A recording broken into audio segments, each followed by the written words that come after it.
উদয়পুর শহরে শরীর চর্চার অন্যতম প্রতিষ্ঠান প্রোজন ফিটনেস।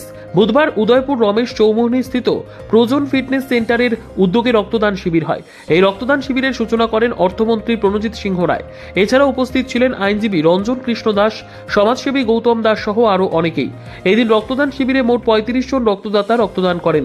অনুষ্ঠান শেষে অর্থমন্ত্রী সিংহ রায় বলেন, জাতির জনক মহাত্মা গান্ধীজি ও শারদীয় দুর্গোৎসবের প্রাক লগ্নে মহালয়ার পুণ্যতিথিতে রাজ্যবাসীকে শুভেচ্ছা জানায়।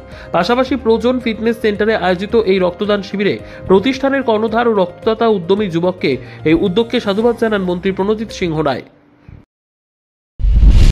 এমন একটা দিন আজকে 2 অক্টোবর, এটা আমাদের সারা দেশ না শুধু সারা পৃথিবীতে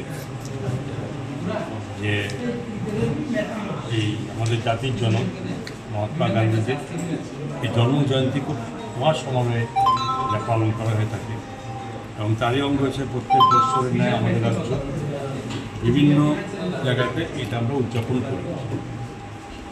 স্বাভাবিকভাবে জাতির জনক সেটা আলাদা একটা আমাদের একটা অনুভূতি এবং শ্রদ্ধা, এবং এটাকে সে সঙ্গে রেখে ওনার যে কর্ম জীবন ছিল বা ওনার যেটা উনি পথপ্রদর্শক ছিলেন সেগুলোকে ওনার এই জন্মজয়ন্তীতে আমরা তুলে ধরে আমাদের মধ্যে এটা একটা আলোচনা এবং এটার মধ্যে যাতে সকলে যুক্ত হতে পারি, এটা একটা আমাদের প্রধান লক্ষ্য থাকে। আর একজন মনীষীও আজকে জন্মদিন, লাল বাহাদুর শাস্ত্রীজির আজকে জন্মদিন, সুতরাং এটা খুব উল্লেখযোগ্য দিন এটা। এবং এই সঙ্গে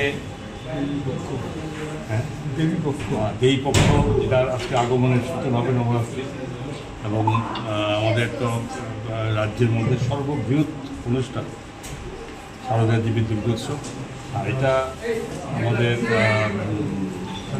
পূর্ণভূমি, মাতা পিতার পূর্ণভূমি 51 ফিটের 1 ফিট, এটা আমাদের একটা সমারোহ এবং আগ্রহ এবং যুক্ত থাকি আমরা, যেটা আজকে মাননীয় মুখ্যমন্ত্রীর হাত দিয়ে এই দেবীর আগমন উপলক্ষে মাতা ত্রিপুরেশ্বরী মন্দিরে সন্ধ্যা 5টায় যেখানে একটা বহু সাংস্কৃতিক অনুষ্ঠানের মাধ্যমে এটা শুরু হতে যাচ্ছে, ওনার হাত দিয়ে শুরু হবে। কারণ এই অনুষ্ঠানটার এটা সরকার এটা দায়িত্ব নিয়েছে, আগে সরকার এটা ছিল না, কিন্তু এবার সরকার, রাজ্য সরকার এটা টোটালি ওনারা প্রমোট করে।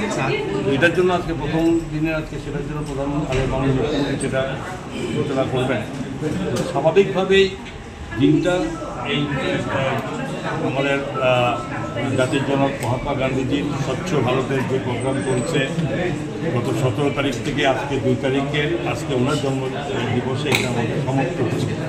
এবং যেটা উনি এটা শুরু করেছেন, ওনারই আদর্শ ছিল, কিন্তু সেটা সেভাবে প্রতিফলিত হয়নি, কিন্তু আজকে সেটা চলছে এবং সেটা শেষ হলো। এবং আমি আগাম থাকবে আজকে যে